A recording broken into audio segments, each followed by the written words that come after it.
Welcome to RPG Reanimators, a podcast for GMs where we dissect horror scenarios and offer our experiences and advice to reanimate them at the table. I'm Lex.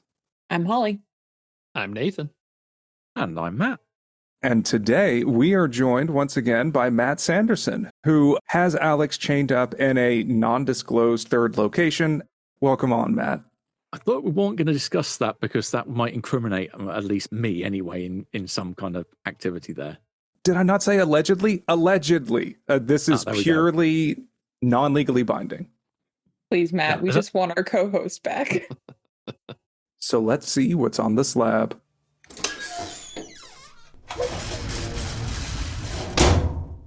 The subject of this procedure is The Burning Stars, written by David Conyers as part of the Terrors from Beyond collection for Call of Cthulhu 6th edition. In this scenario, a group of investigators awake in a Haitian hospital and must retrace their steps to determine why they have no memories of the past 7 days of their lives.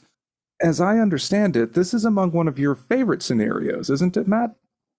This is the favourite of my scenarios for Call of Cthulhu, and I've been gone on record a couple of times as saying so. So yeah, I love the hell out of this. It has its flaws, but it's got some great positives that outweigh that. I definitely agree. I describe this as the Call of Cthulhu-y-est scenario that I've ever played in. I'm really excited to get into it here. But before that, as with any dissection, we'll be discussing all the gross innards of this scenario. So from this point on, there will be spoilers. So if you are interested in playing this scenario, please stop here and share this episode with your GM so that they can listen and consider running this for your group. We'll also include links for where you can purchase a copy of this scenario for yourself in the show notes of this episode. So now, with all of this out of the way, let's begin our dissection. All right, Matt. So can you start off by telling us what's going on behind the GM curtain? Okay. Well, if you imagine Haiti in the 1930s, in fact, 1930 itself, this is a time period that I wasn't particularly aware of when I picked up the book and started to read it. I wasn't aware that there was a US occupation of the island or the nation in that time. So, the fact that this is a brand new period of history to me in a somewhat exotic location. When you say Haiti, and someone's going to immediately think voodoo, and hell, that comes up in the scenario for sure. Then it's already got a bit of mystique around it. I mean, the scenario itself even features recommendations to watch the likes of Serpent and the Rainbow, so you get the kind of vibe. It's the opening with this. The scene is very much set with those expectations. Rich industrialist by the name of James Sterling has sent his young son to go to Haiti to negotiate a deal with the Cacos rebels who are resisting the American occupation, offering to give them weaponry in exchange for lots of cold hard cash. He's also selling money to the army as well, so he's kind of playing both sides. He wants as much money as he can out of the deal. The only thing is that Jack Sterling turns up in town. And as he's wandering around, kind of dodging the ONI, the Office of Naval Intelligence, and various other people that might be on the lookout for people such as himself doing this kind of shady dealing, he just finds this stone in the middle of the road. He picks it up. Like you do. And he gets himself cut. Yeah. It's really bad luck. Truly. Yeah, it's it's very bad luck. I mean, Mythos artifacts just litter the place here. It's... I mean, it is one thing that I was thinking of when I've, again, read this, that how much of a dumb luck. This guy was really goddamn unlucky to get cut by this artifact. But then the story that this is based on, the Star Pools by A.A. Atanasio, has a very similar opening, that it's just someone walking barefoot across a river, traversing this very narrow stream, and the stone that he gets cut on is in the river. And it's just that he happens to catch it with his foot and starts bleeding. So there are echoes here of the drawing inspiration from this kind of source material. And this cut starts a transformation that will turn Jack into an avatar of Nyarlathotep that will then be able to become a living gateway for another avatar of Nyarlathotep to manifest in the world. Like those little Russian doll things, right? Pretty much that's essentially it. There's more avatars of Nyarlathotep in this scenario than you can shake a stick at. The avatars all the way down. So basically, he stepped onto a magical doorknob and became a door. Yeah, pretty much. In this case, a doorknob that's kind of shaped a bit like a D4 because it has that same effect when you step on a caltrop. That's a good change. As with all aspects of Nyarlathotep, there is a cult that worship it. They grab Jack, they take him up into the hills outside of town, and they wait for his transformation to complete. This kind of angers his father because he's going, where are you, son? You've got a deal to get down to here. I want my money. And he decides after days turn into weeks and his son still hasn't manifested, no, I'm going to grab together a whole bunch of investigators and go down to Haiti and find out what the hell's going on. Takes about a week of digging around the town, trying to piece together what's happened to Jack, and then they go up into the hills. Of the 6 of them, 1 comes back. Unlucky. Yeah, it's very much that case. Yeah, we're expecting this to be the bunch of investigators that go into this as player characters from the start. Nope, 5 of them are dead from the outset. As we said, there'll be big spoilers in this one. But then all those 6 wake up in the hospital in Haiti after they, in inverted commas, come down from the hills without really knowing what's gone on over the last 7 days. And so they need to retrace their steps again to find out, A, what's happened to Jack, what they did when they're in town, and come to the realization that only one of them in the party is actually alive. And I thought that this was such an interesting and unique setup for this scenario compared to pretty much any other Call of Cthulhu scenario that I've played. This notion of waking up with this amnesia, can't remember your past 7 days of your life, and then knowing you were here with an explicit purpose, and then needing to retrace your steps and find that purpose. And every step that the players gain looking into these clues, they realize, I already knew this, but I have to go talk to this person. Well, shit, I already knew that. And so you play this almost memento-like game trying to figure out where you, quote unquote, started. This really felt like something of a David Fincher film when playing through it. The player characters who are going to be waking up in this hospital are James Sterling, who is going to be Jack Sterling's dear old dad, and Donna Sterling, his sister, as well as Dirk Kessler and Guy Randall, private detectives whom the Sterlings hired, James Sterling's unofficial bodyguard, Sean O'Neill, and just maybe Amy Lachlan, who is Donna's friend that receives less than a paragraph of attention within the actual text. But we can get to this later.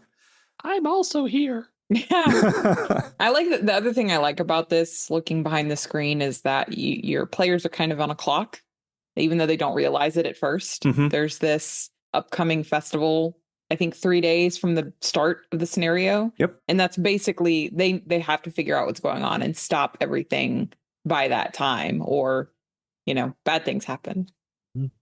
Very bad things. How do you decide who's in the scenario real quick? Because it is more important than most others that you have very specific people for sure in here. For sure.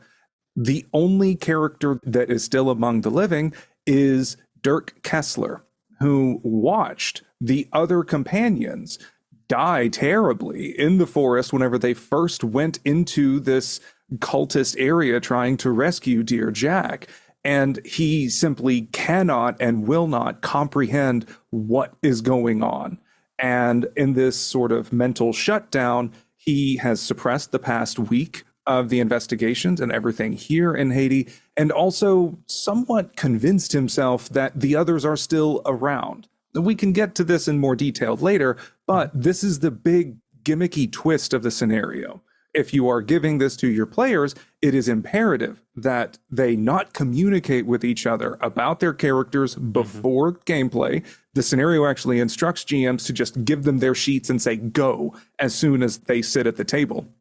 And frankly, I can agree with this, because with everyone starting off in this semi and media res beginning, we are all scrambling to talk in character and try and communicate what we remember, what's going on, and what what can we do about it? And so limiting any sort of player contact before the scenario and prohibiting talking about their characters between sessions and downtime too is really important.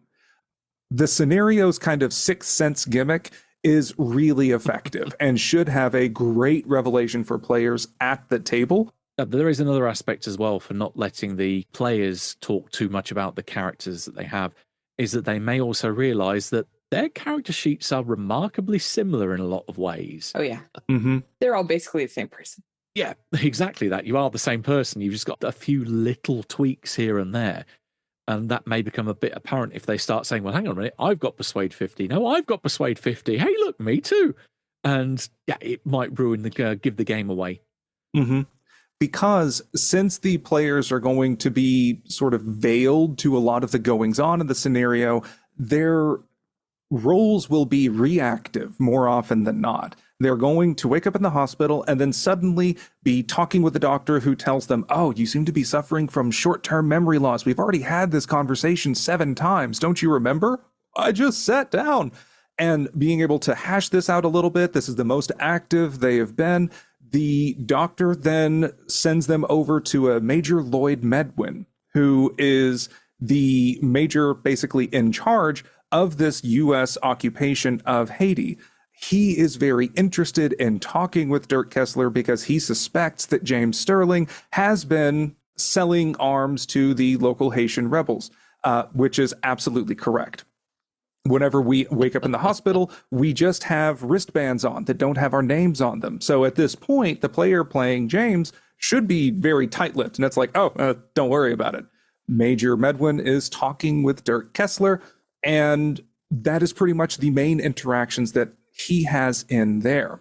He tells Dirk to give him a call at this card if he happens to remember anything, and he can offer him a ride back to his hotel if he happens to remember where that is.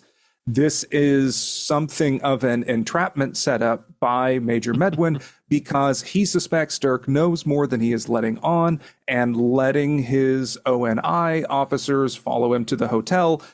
Dirk essentially has a tail on him for the remainder of the scenario so that Major Medwin can try and catch James Sterling red-handed.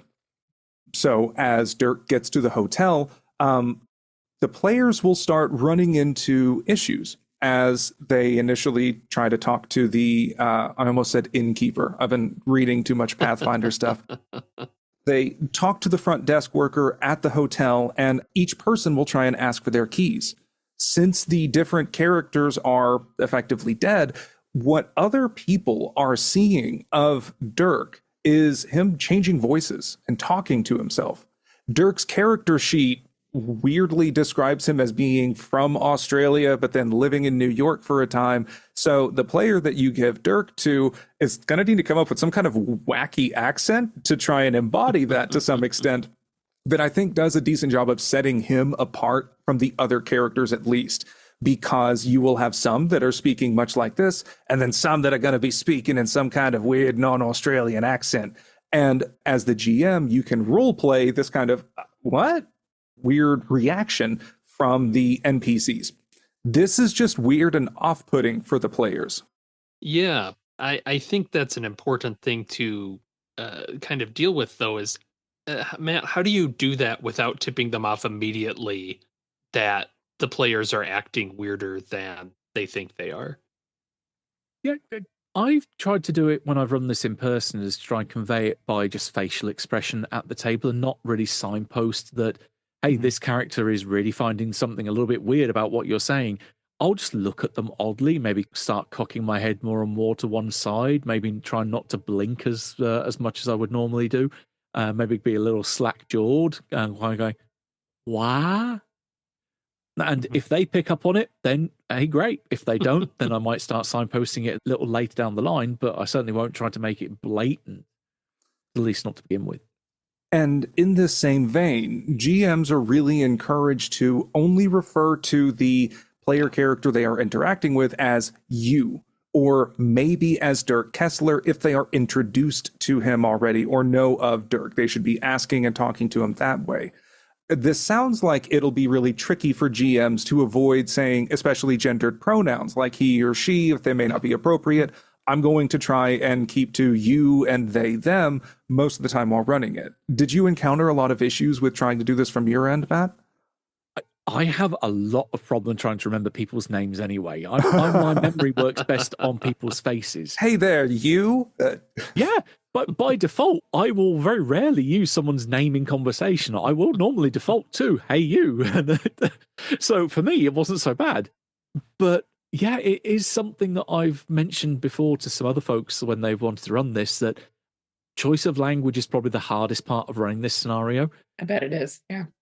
There is, however, a bullet point in the list of considerations about Dirk's madness that even if you as the GM slip up from time to time, if the players then catch that later down the line and said, well, hang on a minute, you said like Donna earlier, and you can just flip it back on them and say, well, that's what you thought I said.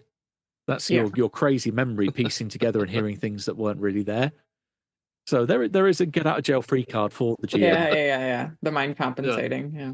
And this is one of the odder interactions that I noticed as a player in this scenario, as there are often a lot of details that don't make perfect sense. Like whenever it describes that Major Medwin offers us a ride to a hotel, and he says, like, you all get in the back of his car and drive to the hotel there. There are 6 of us. And so I'm just like, are we in a limousine? Did he just kind of skip over it? Because it will not make good sense to players. And players like me are going to be inclined to be like, that's just GM hand wave thing. I'm not going to worry about it. But after a while, this should start building to like, okay, we cannot all fit in this room. What's going on here?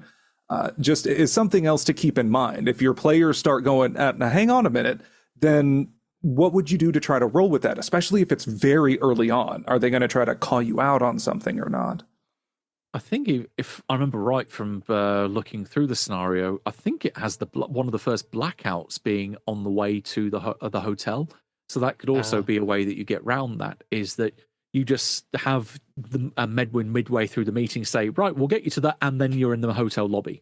Well, what a great job to segue me to my next question is, one of the things that the player characters are going to experience a lot of are blackouts that'll periodically seem to zip them around. Matt, can you tell me more about those now?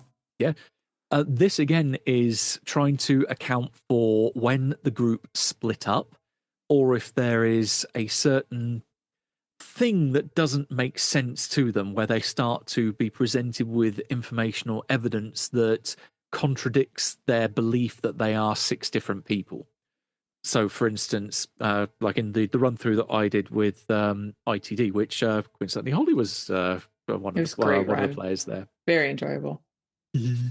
Very confusing. I just remember from the player experience, like, what the hell is happening? And I remember people just giving us odd looks all the time. And it was like, there's something in my face? Why do you keep looking at me like that? You see something I don't?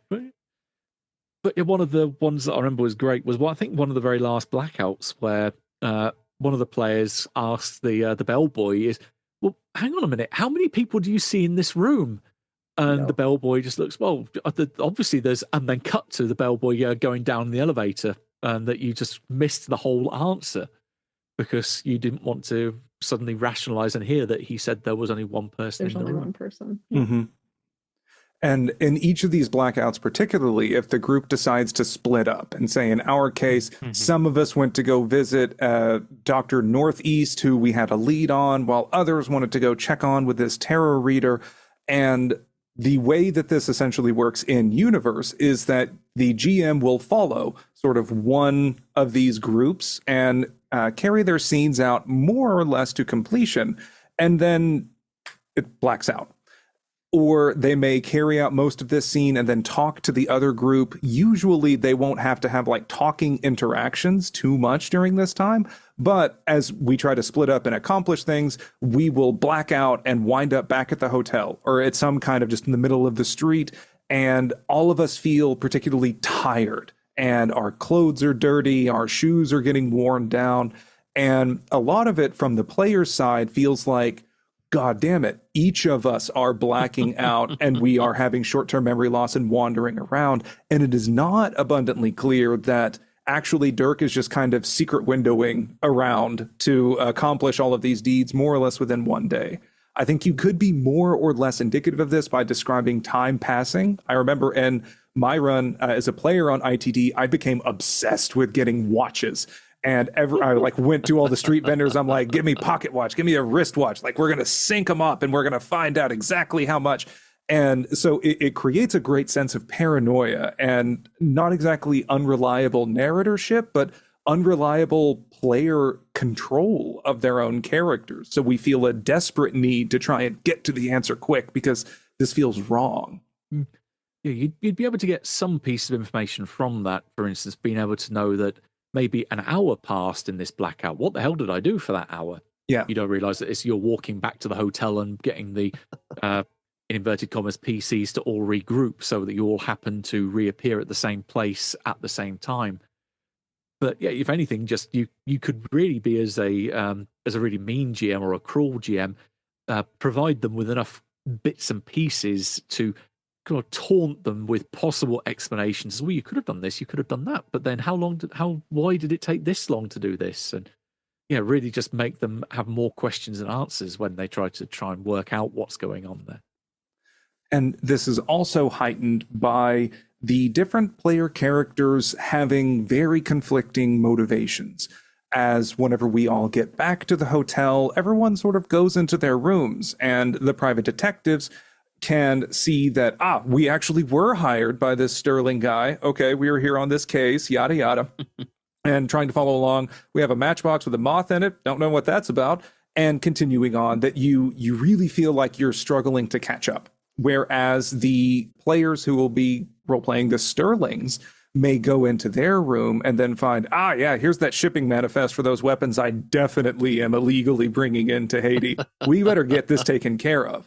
So by having not only shared personalities within the one body, these are now going to be competing and trying to hide things from one another. It can be very fun at the table. I was just going to use that as a segue. We've talked quite a bit about the hotel and I think a little bit about the military hospital, and just to kind of bring us to like the key locations of the scenario. For sure, we have the military hospital, which is where the players kind of wake up, and the hotel, which is going to be their first kind of exposure to more of what's going on, get some clues. The breadcrumb trail starts to kind of form there. Nathan, you want to walk us through some of the other locations? Yeah, I think they'll probably meet with Senegal, the leader of the rebels there. That's kind of a big sort of setting, along with the warehouse where all the farm equipment, wink, that James is bringing into the country is. That's a really good line of clues. Additionally, you might meet the dear departed, but yet not a figment, unfortunately, anthropologist that helped your group out that didn't make it. Some cultists got a hold of him, and yeah, he's rotting in the heat. The scenario does a pretty good job of giving motivation for the party to split and try and track down to cover more ground faster.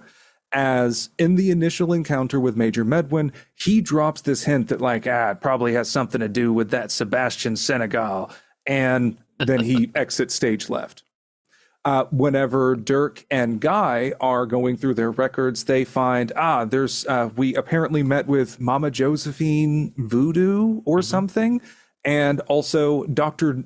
Northeast are written down as clues that are in their notepad that they had been following on for the past week, whereas Sterling finds the shipping manifest for farm equipment and is more inclined to go to the docks to try and get this taken care of and then meet up with Senegal. So this also is a great way to orchestrate that splitting and losing time, because we're trying to hide these different motivations from each other.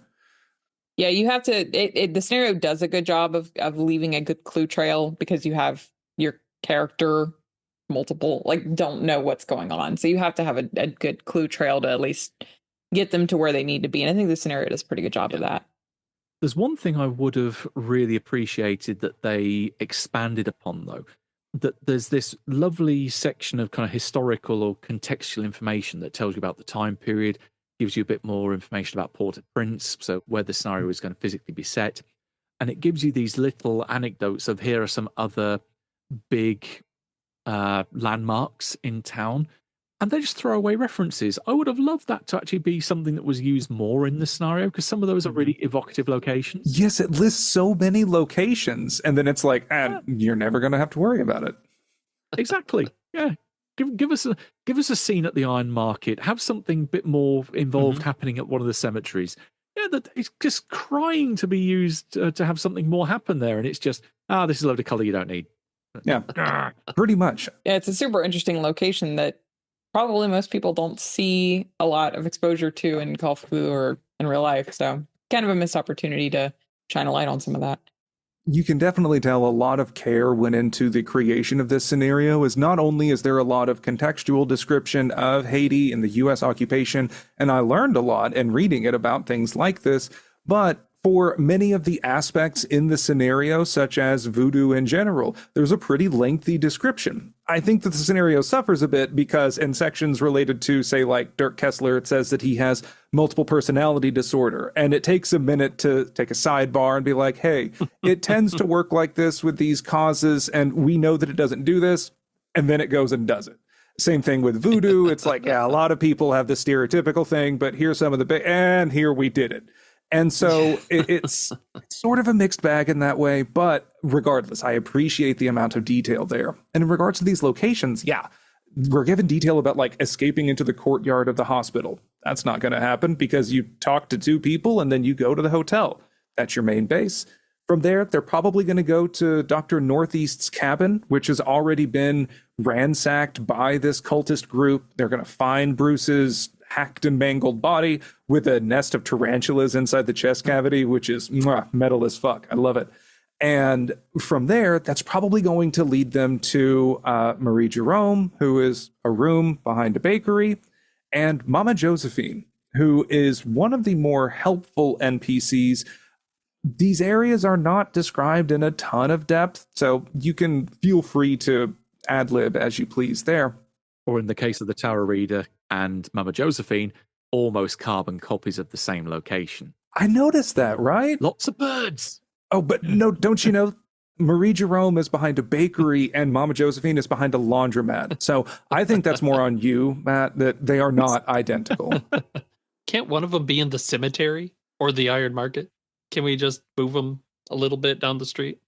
The Iron Market is such an interesting location because it is mentioned so mysteriously, yet seems entirely unnecessary. I know whenever Tom ran it, he made it seem as if we could get very casual sort of street vendor level products, but if we wanted anything more important or rare, we would need to hunt down this Iron Market, which sort of leads you on the skeevier side of things and closer to Sebastian Senegal.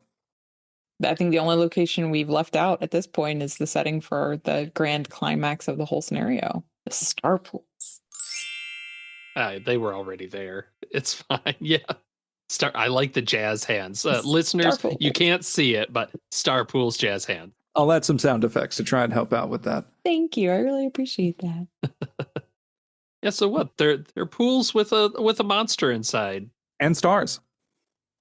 Yeah, you look at the sky and what do you see? You see a lot of burning stars. Yeah, exactly. Like everybody's doing the name drop. No, we're not. We're really not. They said it. Yeah. But of course, those are all there, and Nyarlathotep's kind of tooling around, and he wants his avatar to pop out a little jack. But, I mean, at that point, your guys are either armed with the rebels. Hopefully, they've run across that sharp stone that Mama Josephine has. Otherwise, I mean, Dirk's not going to be long for the world. It's a full-on cult, and King Kaliko shows up for the first time as a named character, and he's supposed to be very important, but he shows up at the very end. Yeah. Well, I think that something the scenario does well, and I'm going to pitch this question over to you, Matt, because whenever we were playing it, it felt like there were the possibilities of many options, although there's very clearly one intended direction that leads to some hard choices that the players are going to have to face. As we bounce between all of these NPCs, we're picking up these tarot cards that have unsettling images on them, And it leads us to feel like not only are we retracing our steps, but we're heading towards something worse, that we already know where we're going, or someone at least already knows where we're going. Sebastian Senegal will say, I am not going anywhere near this Coleco cult. They call it the cult of the floating horror, but I feel like it was a little bit too on the nose. I'm just going to call it the Coleco cult. But Sebastian Senegal will say, like, I am not crossing them. They are much harder than I really want to deal with. They turned my brother into a lizard guy, and I have his skull up there. And a great scene that, like, he gets emotional about in terms of both fear and rage in talking about them. Mama Josephine is a very prominent sort of community figure and a very prominent voodoo priestess who we can meet with, that we've already met with once before. And she can give some very helpful information to say that King Coleco has allied himself with these things that it looks like voodoo, but it's actually not. It is something much worse and something that she is terrified of. No one is willing to stand up to this figure, but maybe someone as desperate as you, gestures to the character, may be able to do something about it. And she passes the character this cursed stone that are just referred to as sharp stones, and tells them that King Coleco has a terrible watchdog, basically a hunting horror, that's at his gates. And no one's really going to be able to get past it. Although, if you cut yourself with this stone, bad things are going to happen to you personally, but it should be a ticket to get past this, to then meet with him face to face. At every point, the players are told, this is a bad dude. This is a real tough customer. And so he's painted up to be this sort of final boss figure that was really helpful in building tension as we got closer to the finale. But Matt, I wanted to ask, as I describe this, it feels like the stone is sort of the main way forward. Are there other ways that you have encountered players trying to fight against the current to get to this climax? Do they arm a militia to charge the forest? What happens? Every time I've run it, they have always taken the stone option. The main benefit of having Dirk, or as they believe, any one of them cuts themselves with this thing, is that it gives them a kinship with the lurker in the pool. Because they know that this thing is something big and bad up there. They will need to get past this thing, or to be able to at least get it on side or control it, to be able to get up there and survive. Because when they went up there the first time, they didn't. Well, so that's what they would learn when they go up the hill, if they haven't learned it already. But yeah, the text does imply that there is the potential that you could go up there with just the band of rebels and potentially survive, because it does state that pretty much as per the main narrative, it's almost impossible to get out of this scenario alive. But if you were to do this, you could get round it. But I've never encountered a group that actually do that, and I don't see how they would realistically survive against one of the 1,000 favored of Nalathotep. Yeah, the scenario has a couple of bits where it says, and if you want to use your pre-existing characters, then you can, but it's going to involve some kind of working. And that's a real dick move. Yeah, I really feel like this is it feels like a classic cosmic horror scenario, in that the players are truly up against insurmountable odds, and they are very likely going to die. They know that they're not going to be going home, especially when they're told this stone is going to change you into something, but if you also drink this scorpion juice, I can buy you enough time to do some good before it eventually consumes you. And being a player and then needing to make this decision and sort of role play through this coming to terms in desperation was really pivotal. It felt good as a player to be confronted with these hard decisions. And it's not a bad thing that this scenario sort of is you're not going to live, you're not going to win, air quotes, to get through it, because it's a really good story overall. It's a great story, and this is where I've had problems with other scenarios, that they present themselves as really good stories, but they don't present themselves as really that much of a good of a game. And you encounter this problem very much when you start going up the hill towards your final showdown. That as it's written, if the characters, or rather, if the players haven't twigged by this point that they are dead, and that they start to discover their dismembered or otherwise very mangled corpses of their characters, then they start to suddenly find that, hang on, no one else can see me, no one else can hear me, I can't affect the world around me. And suddenly, by the book, all agency is removed from them. They are pretty much just there for the ride to comment on what's going on and kind of wave the flag and go, "Yay, go Dirk, go team investigator, woohoo! I'm rooting for you." Yeah, and that's all they can do. So when I've run this, I've very much thrown that part out the window and said, "No, fuck that. You've got some degree of agency here. You are ghosts in inverted commas, like the bloody text even refers to you at. It even says that you possess Dirk to be able to speak through his mouth."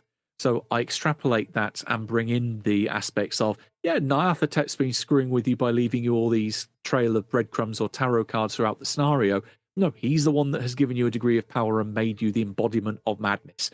You can do shit in the final showdown. You are not a passive observer, because that is the worst thing that this scenario does. Oh, yeah. Not good. I fully agree. That's one of the things that I highly recommend throwing out and then reanimating for yourself at the table.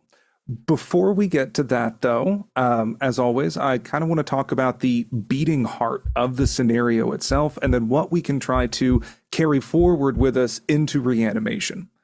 Matt, do you have any thoughts for the quintessential elements that you would want to keep this scenario? I think having enough breadcrumbs to drop in front of the players to get them thinking that something is wrong, and that they come to that realization that, hang on a minute, we can't be alive. Something has gone very, very wrong here. And having them make the realization rather than going, "Oh, well, you're going up the hill and here's your body."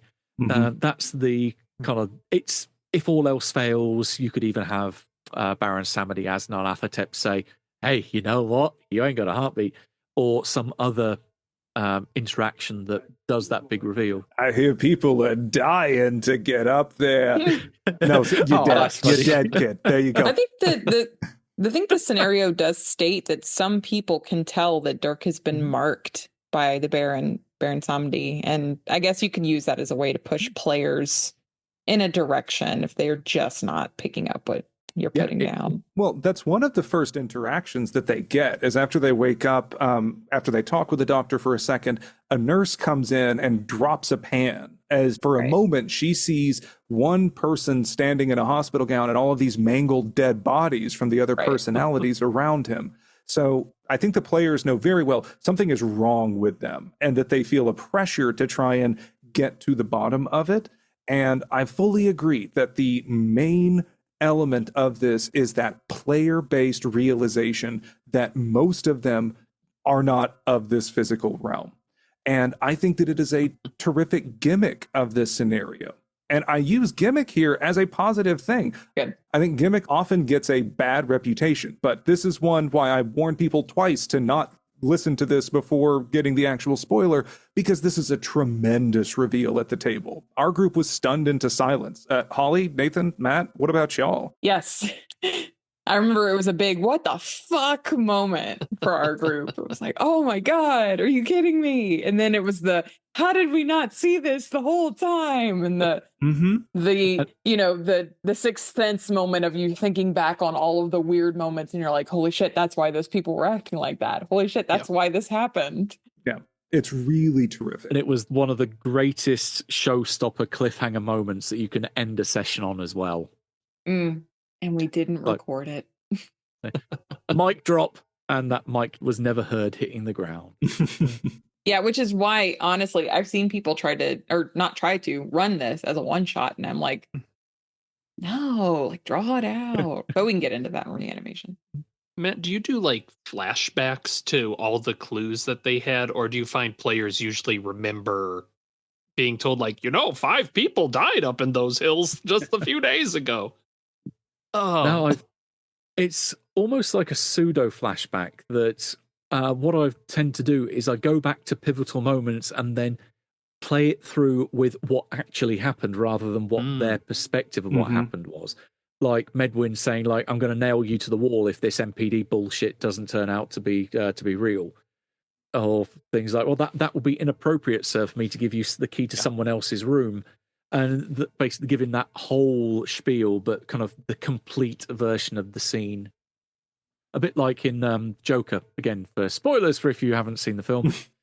There is that replaying of various key moments throughout the film where you suddenly realize that, hang on a minute, this isn't what I saw the first time round. Mm-hmm.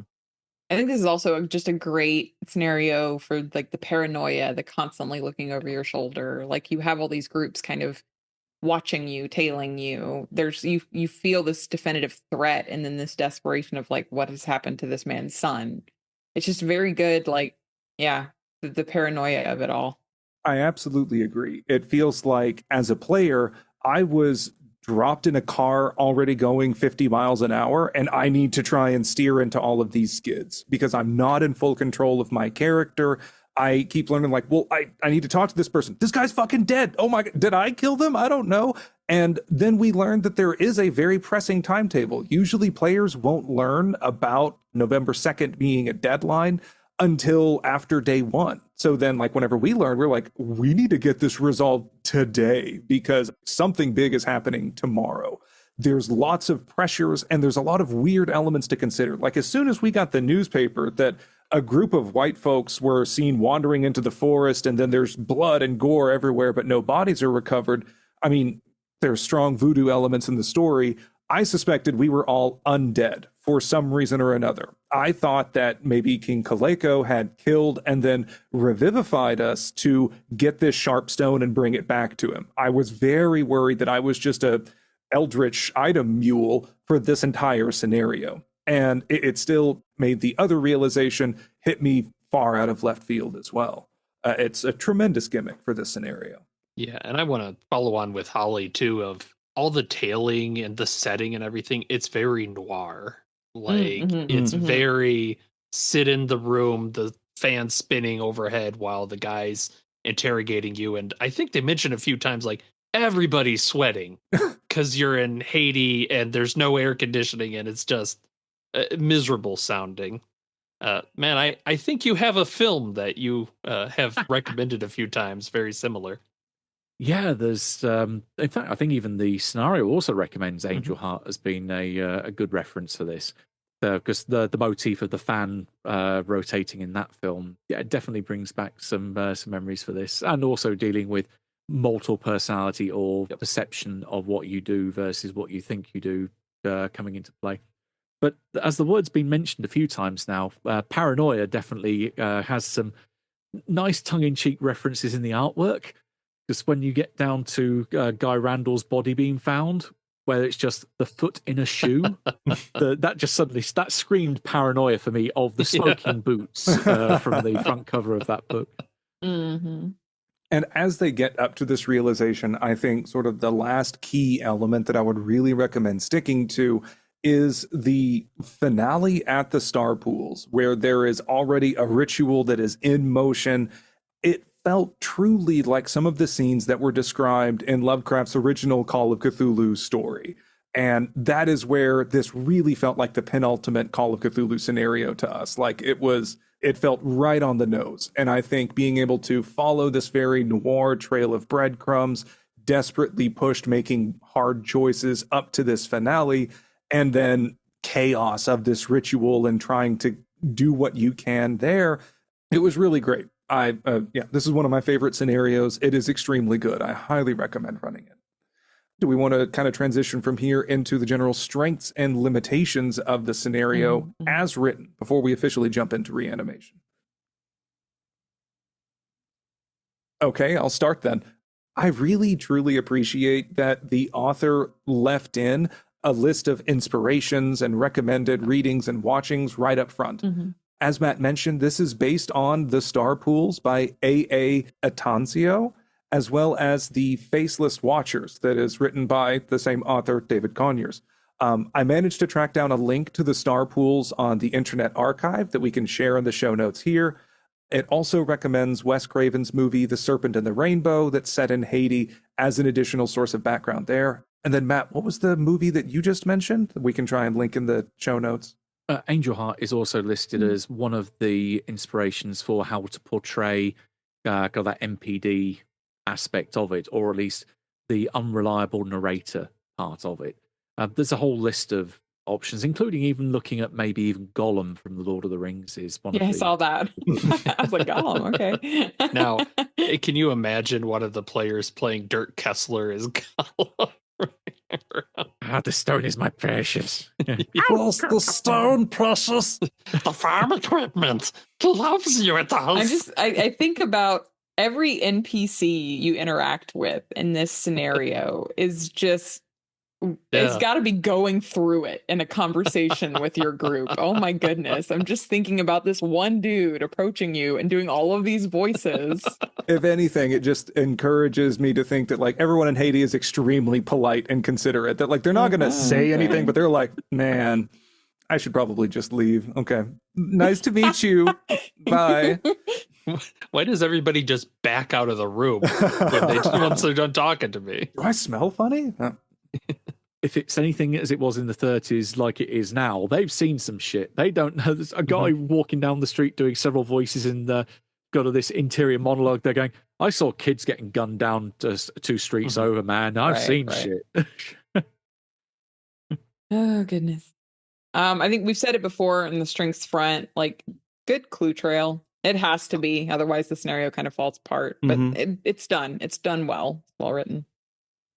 And it's a good length, too. I think, Matt, we were talking a little earlier, and online we ran, 14 hours, in person a little less? Yeah, from memory, I think it was, with the one missing episode, I think it would have come to about 8 episodes of about 2 hours each. So maybe 16 hours, but when running it in person, I find that online play is usually about double the length of time than it would be for meet space play. So I'd say you could easily get 8 to 12 hours out of this. Now, wait a second. You had a missing episode as well? Yes. Yeah, with the revelation episode that ended with that mic drop of, oh, so you've just realised that 6 of you went up the mountain, only 1 came back down alive. And that's where I ended the session. And that was the one session that didn't get picked up. The best episode gone. I really wonder if this scenario may be slightly cursed, because our run had a missing episode as well. It took us about 5 sessions in total, but yeah, session 2 just happened to not get recorded somehow. Ooh. Maybe be careful if you plan to record this. That's one limitation of the scenario. Tom did happen to say he thought it was cursed when he contacted me and said, have you heard about this? Oh. That seems like a good enough transition as any. Are there any main limitations that we would want to note about the scenario as written? Matt, I think you mentioned the biggest one already in terms of the agency from the ghost player characters is just removed by the time they get the realization. Yeah, it's counterintuitive. I can kind of see within the fiction, it's like you realize that you're a ghost or realize that you are just a facet of Dirk's mind. But I don't see as a game why that should necessitate the removal of agency from a player character. Absolutely. So it makes a kind of sense within the narrative.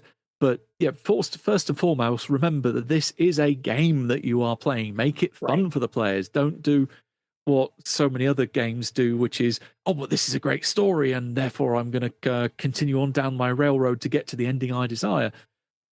There is another scenario I can think of which does exactly the same kind of thing, but I will. There's another popular Delta Green campaign that does the exact same thing I can think of.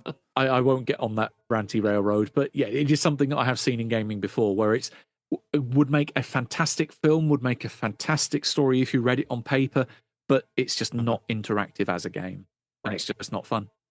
It's especially brutal because by that point, you're up against like 2 mythos deities, a wizard, and a cultist, and you've got maybe 1 guy. I mean, at least the other players won't be sitting around doing nothing for long. Yay. Yeah. Well, to that also, like, the GM is going to have to make sure that you pace the danger, because you only have 1 living person. Which means if they make bad decisions, if you bring too much danger to them before the finale, like, there's no one else, because it is just the 1 person. So you have to be careful about how much danger the group can be placed into, because it really is only 1 person.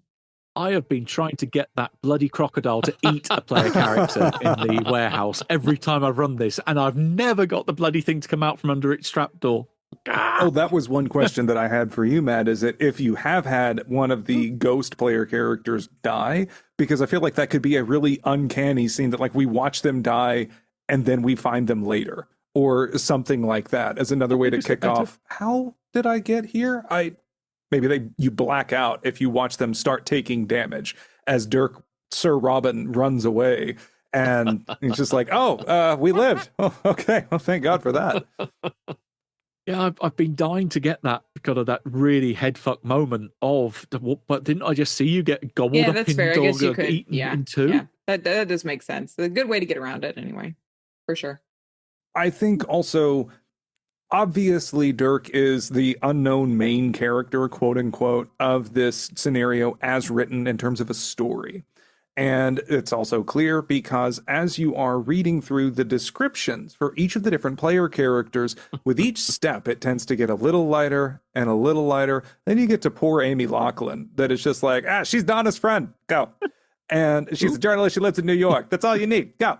And it made me a bit sad because for a game that touts itself as don't tell anything to your players, give them a list of these characters or even a list of their occupations and sit them down and ask them to pick it. It recommends that you say, okay, so Dirk, and then add the number of players at your table. So if you have 3 players, okay, you've got Dirk, James, and maybe Donna or Sean, and then fleshing out more from there. But like, I feel that anyone that maybe picks Sky Randall, Amy Loughlin, or honestly Sean too, they don't have that much to work with. It seems to unfairly favor the main characters as written. I've always wanted to play Anne from Arrested Development, so I don't mind this at all. Her? Yeah, her? Who? Yeah.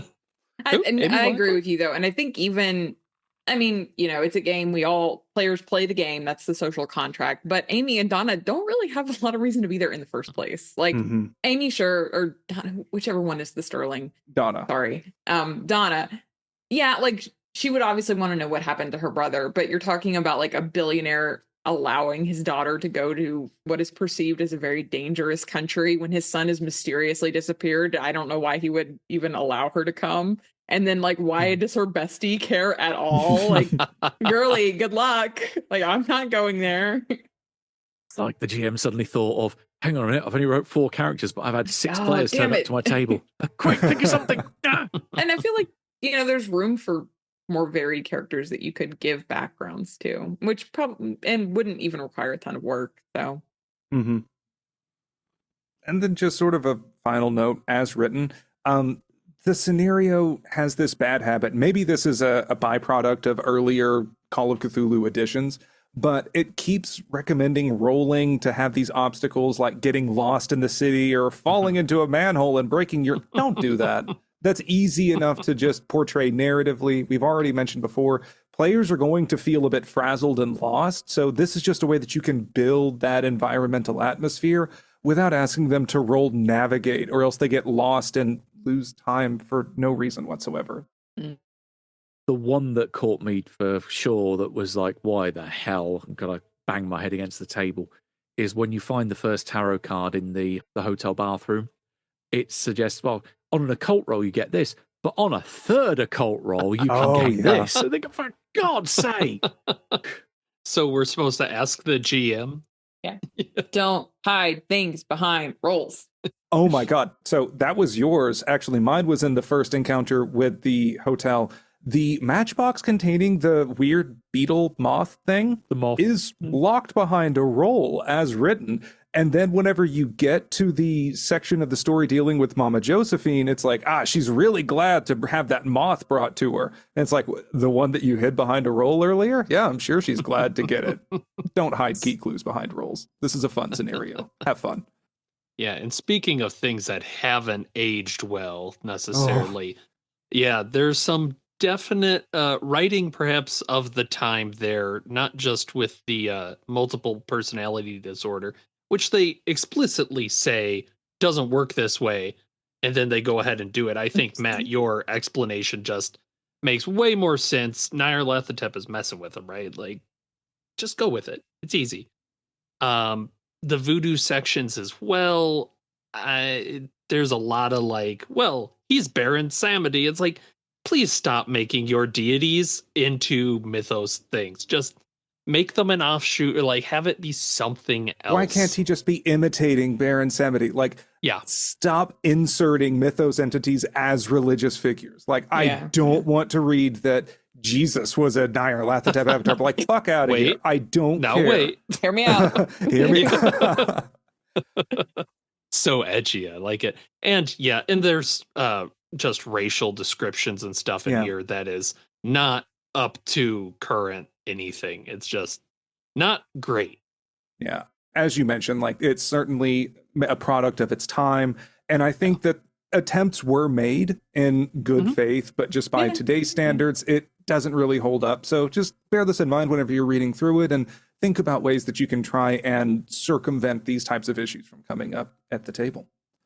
Yeah, I guess the only other limitation that I can think of, and we've talked about this, right? It is almost inevitable that it is a TPK, which is not hard. You only have literally one person at the end there anyway. But like, the best solution is the one in which like nobody walks away from this alive, and that can be very interesting storytelling, I think, in my mind, I as a lover of tin candles. But that's not going to be for everyone. So keeping in mind when you're getting ready and thinking about what your players would like. Definitely don't let the game accounts for bringing existing investigators in. Don't do that. Just give them the pre-gens, because how much of a bummer would that be if you have this beloved investigator and it's like, well, they were dead from the start. Sorry, they're gone. Tough shit. You shouldn't have tried to bring him in. Yeah, I'm a staunch proponent for, if you are running a scenario that is going to end in I'm going to call it a tasteful TPK, give them pre-gens. Give them well-connected pre-gens that they can dive into and tell this interesting story without feeling like they are losing in terms of investment into a character that they've made. Tasteful TPK. Put that on a t-shirt, baby. It doesn't show too much. Just a little. Very tasteful. I've had some tasteful scenarios before where all the players have decided to commit suicide. So yeah, you can have tasteful on various different degrees. Various different flavors. Matt, you have run this scenario how many times, do you think? 3 or 4, I think. All right. Yeah. They've been spaced out over a number of years, but yeah, I think it's about 4 times. I'm pretty sure Tom Rayleigh is up to about a dozen by now. It's a great scenario. Yeah. I've played in it. Lex, I know you've played in it. Nathan? I just read it. Oh, Nathan. I happened to get a copy of this before I heard anything, and I think actually I'd heard Matt you say that this was an excellent scenario, so I read it. Oh, which was foolish, yes, in retrospect. Oh, Nathan, always the bridesmaid. Never the dead investigator. Never the dead investigator. Devastating. And so with all of this out of the way, let's get into reanimation. So, Matt, whenever you've run this, how do you really highlight the beating heart of this scenario? Now's the time that you can go hog wild talking about the changes you made to not stripping all of the players' agency away when they realize they're a ghost. Yeah, I think the main thing is latching on to some of the inconsistencies in the text, because there are a couple of those that we've already touched upon, that if they're only figments of Dirk's imagination, how come people can see him? How come there are kids who want to drive iron nails into their footprints in the muddy streets because they believe that's a way you can bind a ghost? There's all these little hints that make you think, now this either was given to 2 different editing teams who tried to work on the text, or the author just decided to change the rationale of what was actually going on behind the curtain in the scenario midway through, and then forgot to change details when they retroactively were trying to make it consistent and the narrative consistent. So latch on to that. No, they are ghosts. They are separate entities from Dirk. They are autonomous.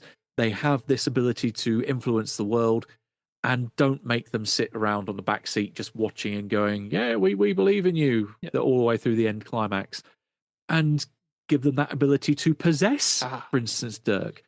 Because it does state in the description that they possess Dirk to be able to talk through his mouth, but just he only doesn't realize that it's possession that's taking place.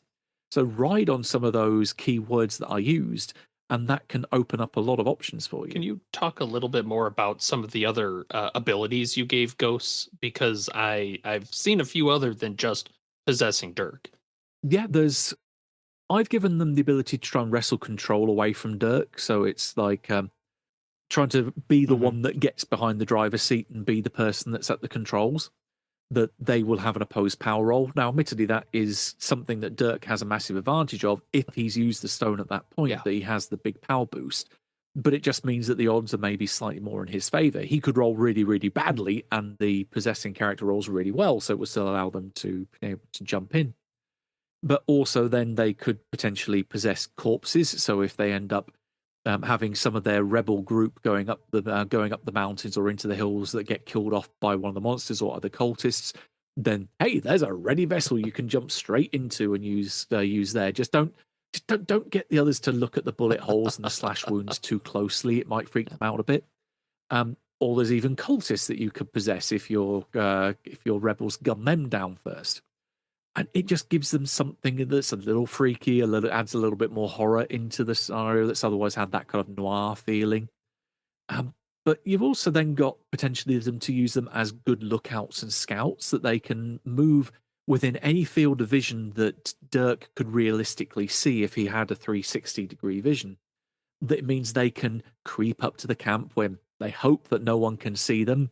Maybe the lurker in the pool can see them. Maybe King Calico can see them because he's a big bad. He may be able to see everything. But yeah, it still means that they have a degree of tension, that they're not just going to walk in going, hey, I'm a ghost, no one can see me, and go right up to these huts at the end and just be able to walk in without any feeling that there's any risk.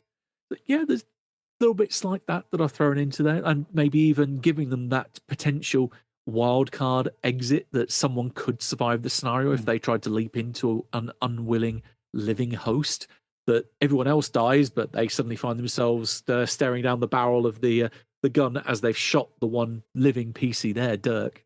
That's cool. I feel like we had some kind of encounter like that at the end of the run that you did for us, Matt, but I can't remember it. Yeah, Mick jumped into the body of one of the firing squad. I fully agree with all of this. Whenever I went through my run with Tom Rayleigh with Into the Darkness, Tom used pretty much all of these changes and then a few more. And it really changed the tone of the scenario. After we had this realization, Tom also incorporated a lot of the Loa, or actual voodoo spirits, kind of around in the area. We talked with one of them and bargained with them. We gave up a bit of our soul in order for them to teach us a spell that we could try and use to our advantage against King Calico that would stop him from being able to cast a spell on us by strangling him first. So this was an interesting encounter. But echoing all of Matt's recommended changes, after the ghost player characters realize that they are in fact ghosts, but have been more or less tethered to Dirk, that they can still interact with things, that thinking back, Dirk was still in this room, but they remember walking into these other rooms and going down the hotel hallway, that they are on something of a leash, but they can be invisible scouts to possess other people and get away from this chain for a bit.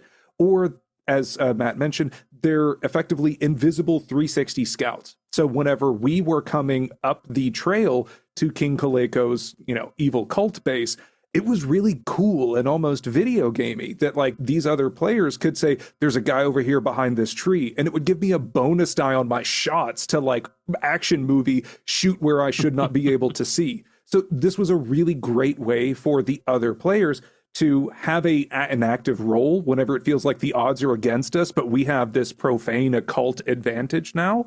And also they can possess the bodies of cultists and have to deal with the disadvantages. So like if we slash their throats, they couldn't talk to me anymore, but they could still stumble around and maybe disturb others. He also had some of the more higher ranked cultists have the third eye kind of painted on their forehead as a symbol of this King Calico voodoo offshoot faith. And this was an interesting way for us to be able to tell these people can see the ghosts. And so this power was not completely unconstrained, but like Matt, as you mentioned, as we're getting closer to the base, some of them could see the ghost companions and would call them out to others. And it would cause them to immediately zip back to Dirk and lose that advantage with some kind of spell. Really changed the tone of things in a very positive way because we needed that advantage. So as Nathan said, we're not just one guy against 3 mythos entities and basically an army. I like the idea that the realization that the characters have been dead this whole time kind of untethers them from Dirk in the first place. And then they kind of gain a little bit more. They are still bound by the fact that they're non-corporeal. So like there's that, but you can at least give them a little bit more agency at that point of like, you can move out into the world, you can look at things, you can observe. And even before they get to the star pools, like if that revelation comes like 3/4 of the way through the game, maybe that's probably, I would assume that's probably pretty common. Like at least kind of untethering them from Dirk and allowing them to observe the world beyond Dirk and giving that help. At least give some agency, Yeah, Matt, has anyone ever gotten to the forest trail on the way to the camp before realizing that they're ghosts? Because I feel like that was my question. Yeah. Yeah, I feel like that's people are going to realize it maybe around the hotel. Like we get enough clues and it's hang on, wait a minute. When do people tend to figure it out in your games? Normally about the day before they're going to head up into the hills, that they start to be able to have that moment where now the critical mass of weird shit has reached the point where they suddenly that they tip over into that, there's got to be something happening here. But conversely, I am talking to a friend of mine who's running this at the minute for his group, and we kind of share or cross-pollinate with the same group. We have different GMs that run for. I GM for them, and then he GMs for them, and then Thomas, a mutual friend, runs for them as well. He's running for that group at the minute, and they haven't twigged at all. He's looking at it going, I've got to memorize all these bodies that they're going to find going up the hill, and then they just haven't got a clue. But also that one of the players isn't able to make the sessions fairly regularly. So if they're not able to make it to the last, the climax, that's the body that's going to be found first. Because then everyone else will think, oh, so that's where that character vanished. They went ahead of us. Damn it! Now we found their body, and then it's almost like a double bluff as they head up, and then they find the next one going, hang on a minute, then what the hell? Yeah, it can happen. Do you feel like the scenario is less effective if they find out too early or too late? Have you ever had a group figure it out like really early? No, I've never had one figure it out really, really quick. I can see how with some players that are really sharp and really attentive to details, that if they go kind of like the Chekhov shotgun, that they realize that, that crazy description must mean something, and this reaction must mean something, and they start looking at it from a design perspective. They might be able to cut some corners. The metagaming, yeah. And that's where I think Matt hit it on the head with the critical mass of weird shit, because as soon as we got the newspaper in the beginning, I'm like, we're fucking zombies. But Dirk wouldn't have jumped to that conclusion. And he also would have thought it was weird to say it. So I'm holding on to this. It was really funny in our game. I don't know if this was the episode that got cut, but after I cut my hand on the stone, the people suffering through the transformation will then dream that they're in this great stone labyrinth that leads them to like these huts on the beach and whatnot. And everyone else in the dream had the cut on their hand and whatever. And as Dirk, I was just like, no, this is my dream and you're all figments of my imagination. So we're just going to go through this. And I was fucking spot on, but it did not occur to me that that was actually what was happening. So, yeah, I think that there needs to be a certain amount of stuff to go like, that's absolutely it, and not just feel like we're grasping at straws. Those great moments where players will say shit that they think is just an off-the-cuff remark, and it happens to be completely accurate. Like, again, one of the things that happened in a similar vein to that in my run-through was Tom, just with his props, just picked up the gun, put it to his head, which is exactly what his character had done. Was that, he had Sean had blown his own brains out as per the description of the scenario. So I gave that as an opportunity for him to then make that roll to potentially remember that that's what he did. Yeah, if you do have players that cotton on immediately, because we all play with David Gassaway sometimes, and just David immediately did be not like, figure it out, I would like to say. Okay. And Mick, they were both in the game, and neither one of them figured it out. But at least if they figure it out immediately, you can play with the powers a little bit more. It changes the tone a fair bit, but at least there's something to do.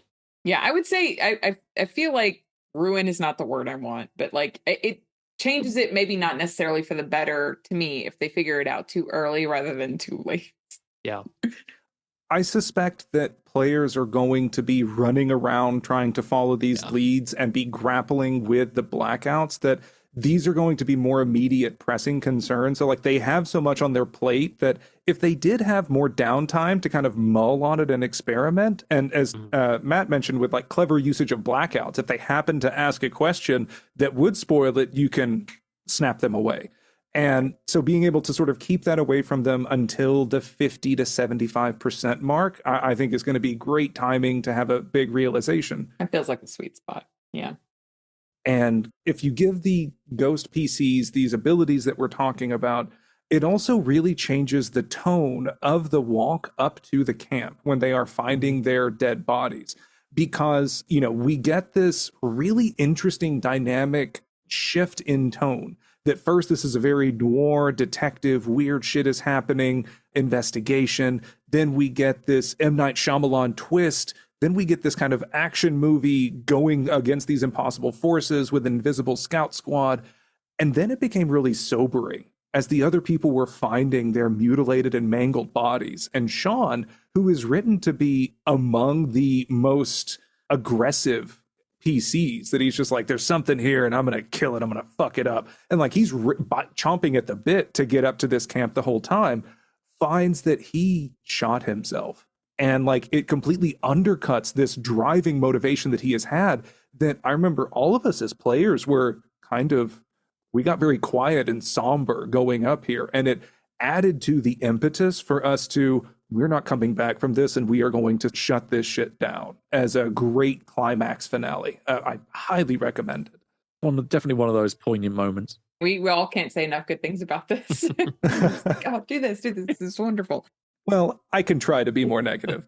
But seriously, it is. There's some stuff I'd cut that just doesn't matter in the scenario. Like, why does Baron Samedi have a stat block? That's not relevant. Oh my God. The gate to Sharnoff, like what are we doing here? Like, you know, we talked about some of the updated stuff, and then some of the like kind of out of place stuff, like the allusions to Assault with Dirk's character and his past. Like, you just don't need all that stuff, you know? Like, it's like, you can just take all that out. There is one thing, though, that while I don't see the relevance for having the amount of text that is given to it in the scenario, I still think the Nyarlathotep Tarot deck is an amazing construct that I think someone needs to do a campaign around. Because, Arc Dream have done a great job with finally making the King in Yellow Tarot that was described in Delta Green Countdown finally a reality 20 years after I read about the damn thing and went, I wish I had a copy of this. Why not have a campaign that would make a great prop for, as to have that'd be a really cool prop. Just the tarot cards. And I can also say Tom Rayleigh made some terrific updates for this scenario in terms of digital prop handouts. If you watch through the APs, it really helped. And the updated art on the cards was really cool. I can only imagine running this scenario in person and being able to print them out, maybe on like a Pokemon holographic paper or something, and giving that to players. There's a fun point about that. Did you notice that there is a glaring hole in the handouts presented in the book? Because if you look on the little thumbnails that it gives you over the 2-page spread of the 5 tarot cards, 2 on one page, 3 on the bottom of another page, only 4 of the cards have enlarged artwork in the handout section at the back of the book. The devil, the one that's the masked messenger, is missing entirely. The only picture in the book. The most important one to bring in. Yeah. That's funny. But even then, also, why the hell have you got the 10 of Wands listed in French, whereas all the other cards are in English? And there's just little inconsistencies like that that kind of made me kind of want to scream, like, who the hell forgot to put the extra page of artwork in there? Interesting.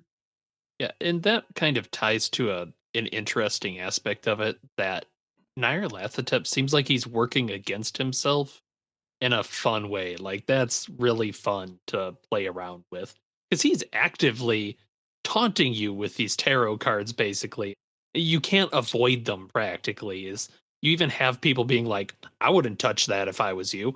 I wouldn't go near them. And then, like, the next thing you do is find another one of them. There is a line in Marie Jerome's section that was really interesting. I latched onto is that they do the reading and talk with her for a bit. And they're like, well, okay, thanks for your time then. She goes, oh, hang on a second. Someone left this for you. And then pushes another one of the tarots over. And in the book, it's like he said his name was Nyarlathotep. I'm like, come on. But since we have the creator of one of our favorite dinner guests at the table, this did get my mind going that you could have multiple avatars of Nyarlathotep that are being shitty to each other. That you could have Lester Goodman in this scenario, and you could describe him maybe as Major Medwin's assistant for a bit. Be hilarious. And then this Mr. Goodman left this as a package for you, and that Lester is the one that caused these essences to be tied to Dirk, because Lester thinks that this floating horror is a dickhead and doesn't want them to actually be brought in. So it adds to Nyarlathotep's chaos aspect in a fun way that can be fun for the GM and for the players to realize later. That is a one-shot scenario idea that's been bounced around in my head for a number of years now that I want to finally coalesce on paper, that all the PCs are just different human avatars of Nyarlathotep that are there to cause shit and stamp over each other's feet. You could call it Fort Nyarite. Nah, that doesn't work. Never mind. Nyarlathotep Hoedown. Nyarlathotep Hoedown. Get out of here. Nyarlath Hoedown. There we go. Got it. Brought it back. In terms of some other changes, Matt, I'm curious, was the addition of more of the voodoo and the Loa elements some of your ideas, or were those Tom's ideas? I'm trying to get these parsed out for the purpose of discussion, because in our game, we met with Mama Josephine. She did not want us to start dealing with the Baka. She said that King Kaleko dealt with the Baka, or the evil voodoo spirits, and that we, if anything, needed to try to talk with the Loa, who were more chaotic neutral than actually good. But in terms of dealing with them, they're not likely to turn you inside out. So that's good by all extents. So it felt like we were playing with fire. We actually summoned one of these things in a creepy interaction, where it's this floating, laughing head that was offering us a bargain in exchange for additional power, because it thought we were interesting. It never seen something like us before. It was really cool for us to see more non-mythos magic-ish elements in this story, that it didn't necessarily feel like, this type of mysticism is real, but the other ones aren't. It just felt very fitting for the purposes of a one-shot scenario. Yeah, Tom pretty much took what I ran in my version, but reskinned it slightly.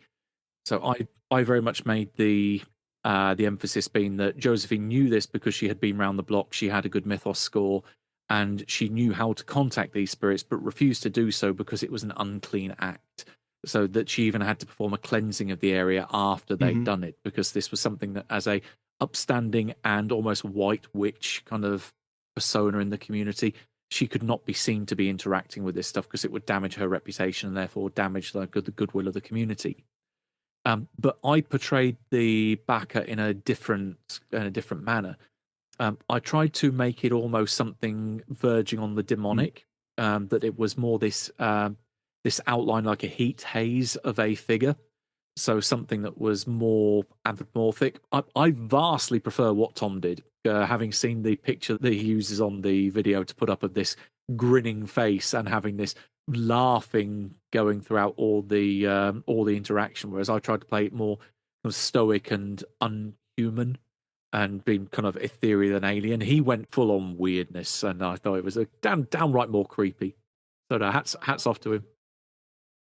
I think the only other thing I can think of in terms of additions or changes from my run is I put in a bit more detail about how being able to give the PCs the ability to find out what happened to Jack.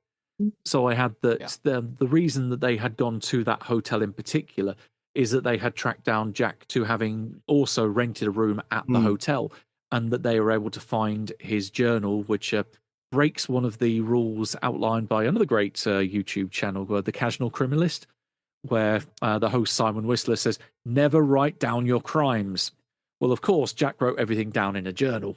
So it gives you a rundown of what's happened to him up until the point where he's not able to write anymore.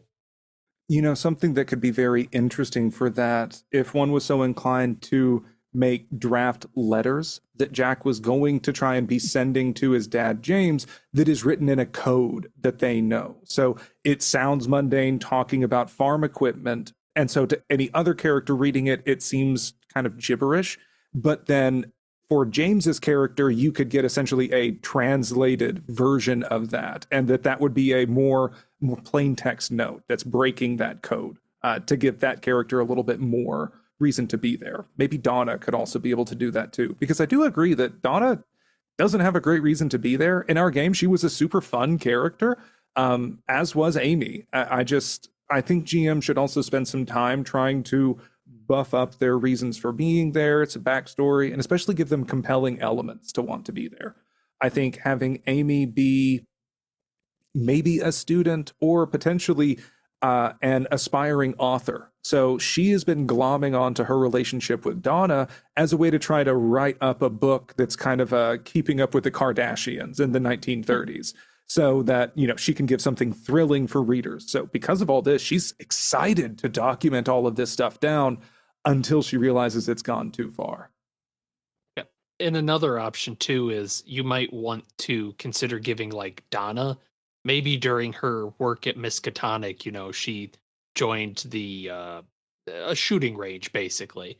Give somebody like one of the women more actual end game capabilities that will be relevant, because otherwise, there's not a lot they can do, because you really just got to shoot the guy in the eye. Very specific. And that's tough. Very and specific. that's tough to do. Yeah. That's a lot of penalty die. Mm-hmm. Riffing off the letter idea, if you wanted to add a little bit of spice or a little bit of inter-party conflict as well, which can then also make a final confrontation go down real differently, is one of the things that you could give to the journalist character is that maybe Jack has seen or grown a conscience over the course of the last few years while he's been doing this, and realizes we shouldn't be selling to the both sides here. We should be basically picking one or the other. And maybe he is feeding information via those letters back to her, and is trying to expose the dad. And say, no, this is evidence for your expose to basically to stab dad in the back and do the morally right thing here. And that she's going down there to find, well, where's the hell's this evidence you promised me? Because I still hate my dad and I want to get this information out there into the world. So, of course, you've got her looking for these letters. You've got her looking for evidence, and all ultimately to undermine her father. Could even cast a little suspicion onto the dad as well, potentially, you know. Yeah, I think that sounds like a great idea. Another one, just in terms of getting some additional linkage, maybe because Donna, as written, it goes to Miskatonic University. I think that's obligatory in a Call of Cthulhu scenario. Like, you gotta name drop it once. But maybe Donna is associated with Dr. Bruce Northeast, who is, as initially written, an Australian researcher who also just happens to be around. But maybe that can be additional reason for why she's here. That was something that they used to sort of get in the door. I don't know if there's a better way to sort of foster that. I also find it terribly ironic that Dr. Northeast is not northeast of the player's location. I think I made a stupid joke about that. There's also, as you mentioned about name drops, there's one other thing I've forgot, that it only really works if you've had characters or players rather that have played through Day of the Beast, or as it was originally known, the Fungi from Yoggoth, that you have that little nugget that's dropped in right at the end that, because James Sterling obviously died, the business goes into administration, and it's brought up by New World Industries, which is the one of the spoilers. It's the big bad in that particular campaign. Oh, that's a fun little Easter egg idea. This is out of left field from there. Why a snake person? What are people's thoughts on that? Why does the stone turn you into a snake person? That, like, the serpent people are going to show up and sue you, right? That, Serpent and the Rainbow. yeah. Yeah, No, maybe. I Or don't in know. this That case- one was a little nonsensical to me as well. Or in this case, Serpent and the Avatar of Nyarlathotep. But Yeah, it just seems strange where Maybe serpent that- people are a pretty known quantity to have that be maybe the third eye variation. It's like a shiny Pokemon. That's just, it's different. I did feel bad in our playthrough of it as it was described, especially because it was a very touching and somber moment whenever Donna found Jack finally as this transformed beast who like looked at her and saw her as the ghost kind of looking through a peephole and cried. That was a moment she's just like, we can't save him. I just want to put him out of his misery. And use the spell to essentially choke him out while he was in there as a way to end him. But I could only ever imagine the transformed versions of these people as the reptile Star Trek guy that Captain Kirk wrestles and throws rocks Yeah. at. It's just The the Gorn. darker one with a third Gorn, eye. yes. Gorn, there we go. That's all I could think of. It's just like, I can't take it seriously, but cool, this is fine. It's like it has it's a little pulpy sometimes. It like it just teases you a little bit with it. I think particularly if you give the ghost this power, like I already mentioned, that it feels kind of action movie-ish. It feels a bit pulpy towards the end. But if you listen to our realism, verisimilitude, and pulp episode, we would know that as GMs, the best way to curtail that pulpiness is to have something bigger and stronger against the actual PCs in order to keep them from running too far amok. And fortunately, by the time this gets too pulpy, they are up against not only a Sorcerer Supreme Warlock, as well as the Avatar-ish thing that he keeps in the pool that can be summoned up, and the Hunting Horror. Speaking of Sorcerer Supreme, Matt, how early do you introduce the idea of King Kaliko? Because we've talked about him and he shows up near the end, but he's not really in the text. I think every time I've run it, that it's always Mama Josephine's the one that mentions him. Yeah. And that almost as she is the force of light, he is the force of darkness. That he has to be bigged up before you get to that final confrontation. And I always find that she is the best vehicle to manifest that. You could potentially also do it through Senegal, because you've obviously got his brother is yeah. the one that's been killed and has got the skull on the shelf. You could say, well, no, there's obviously this big evil sorcerer up in the hills that did this to my brother, and you could then expound upon that if the investigators decided, oh, that looks like a big red button of something you don't want to talk about, so let's go push it as hard as we can repeatedly. Exactly what I was about to say, because Senegal has a lot of reason to hate the Kaliko cult. And as players, we were given the newspaper handout that's like, oh, a group went up in the forest, so why don't we try and get up in there? And he's just like, no, fuck that. The Kaliko cult's up there. They turned my brother into a thing, and I don't want to talk about it. Which, Matt, as you mentioned, like immediately makes me want to try and, well, how can I get you to talk about it? That I think the two main NPCs as Josephine and Senegal have big reason to mention Kaliko. So we had a pretty solid lead on him from maybe the second session onwards, and it was painted as a very bad customer that people did not want to deal with. I've normally had it been that if it was like a 4-act run through, it would almost invariably be like session 3 when he comes up. I might be misremembering it, but yeah, around session 3 or so sounds about right. It's a solid, in Act 1, you're wondering what the fuck is going on. Act 2, okay, well, now we have an end goal, but we are not ready to go there yet. And that's sort of what Act 3 is for, is getting psyched up to then run to your doom.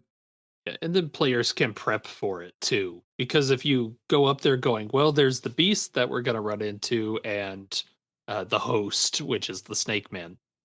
And then you also are like, by the way, along with the cult, there's a sorcerer. That might feel a little cheap.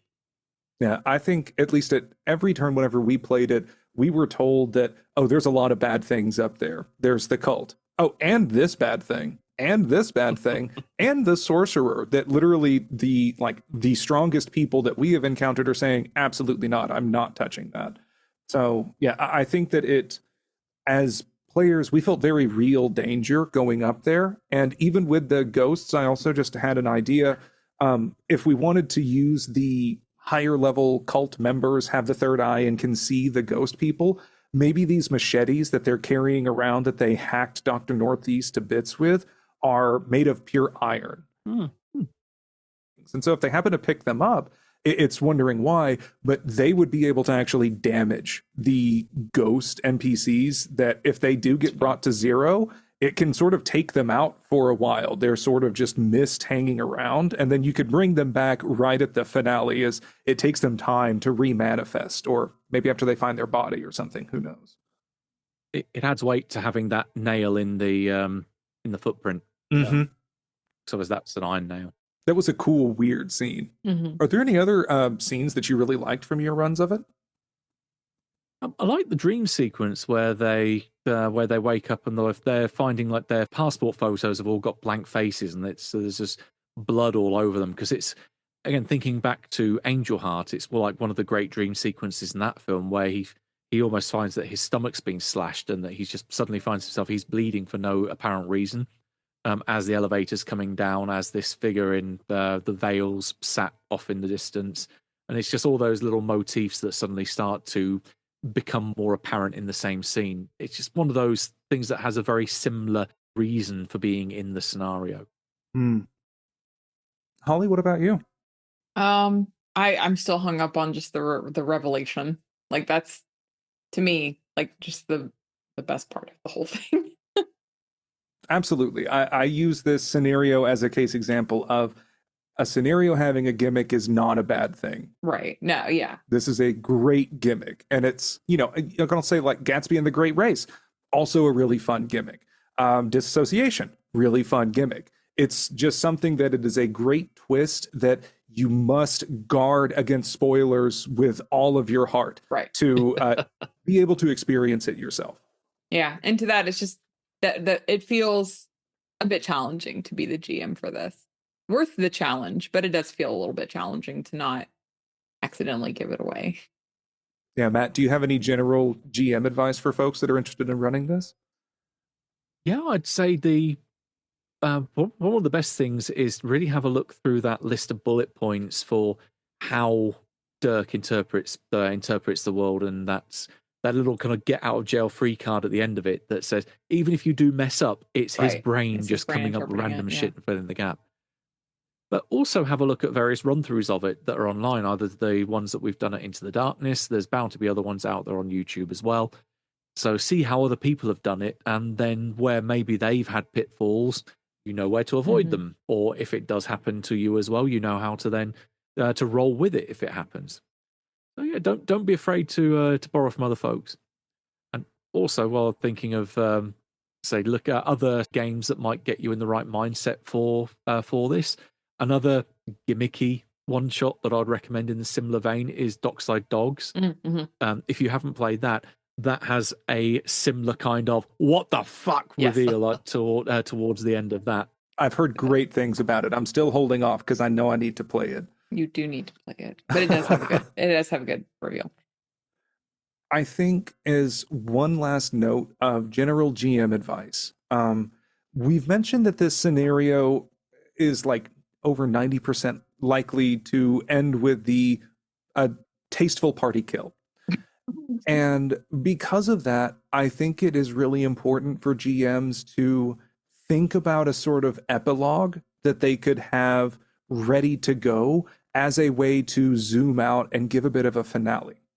In our game with Into the Darkness, I thought it was a terrific run. And I was playing Dirk in this game, and Guy and I were developing a really good mentor-mentee that's kind of growing to surpass me relationship.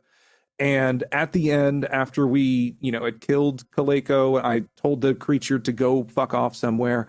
And I knew that I was turning into this lizard, and I could not live with that. So I passed my shotgun to Guy and basically knelt down and, well, pet the rabbits, Lenny, looking at the star pools. Guy shoots me in the back of the head. And it was a great sort of quiet ending where, it shows this zoom out and it has this shotgun is basically floating behind me that then falls to the ground as all of this is over. And I think it would have been a great moment to be able to have that kind of camera slow zooming out and maybe a little bit of a some kind of a cosmic horror ending that will leave your players with a really great taste in their mouths after something of a somber or bittersweet ending. Yeah, that's fair. Having a good ending in mind is a good idea. Maybe with some like noir jazz saxophone playing in the background if you can swing it. Yeah. Yeah, I always like, especially if they end up going back down the hill to the crew that are waiting for them there, that it almost ends with a Butch Cassidy and the Sundance Kid moment, but instead of them running full on to meet it, that it's them standing with dignity all in a row, that everyone else only sees the one person there. But then it just goes suddenly black screen, and then you hear the gunfire. Mm-hmm. I got chills just thinking of that, actually. That's a really good scene. And two is, if they fail, I think the book does a good job of this, but I would resist the temptation to have this thing show up and stomp around like Godzilla, because thematically you kind of want that noir feel. So they cover it as like an increase of violence. Really, the whole island just starts to devolve into just brutality, and that would be a pretty cool ending too. I never thought I would see the day when Nathan argues against having a kaiju in a scenario. Or in this case, cut forward 100 years and you just say, right, this is where it is now. Life imitates art. Yep.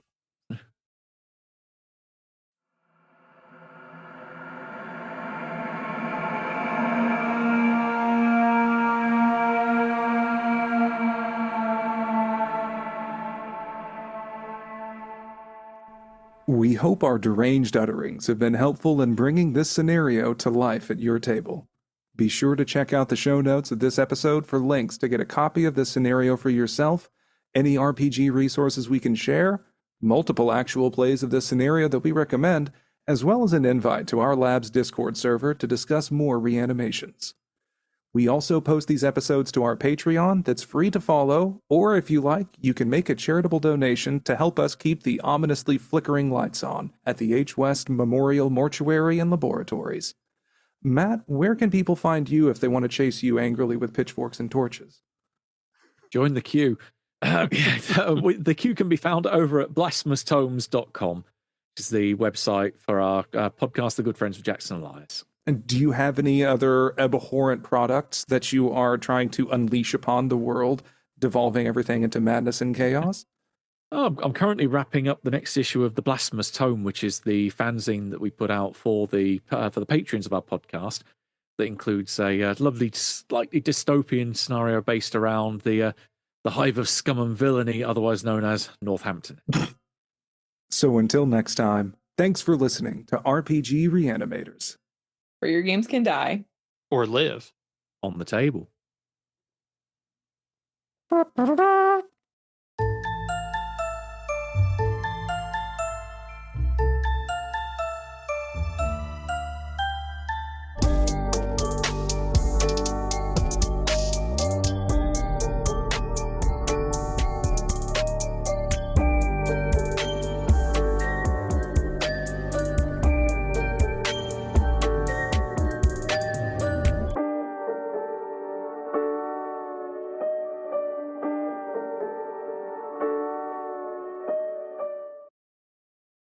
Thanks for listening to RPG Reanimators.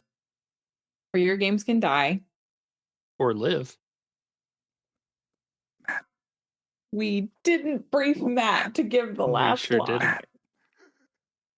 Oh, I was trying to find it On on the notes. I table. can't find it. On the table. On the table. Do we want to try that again? Yeah, let's do that one again. Yeah, that'd be easier to snip.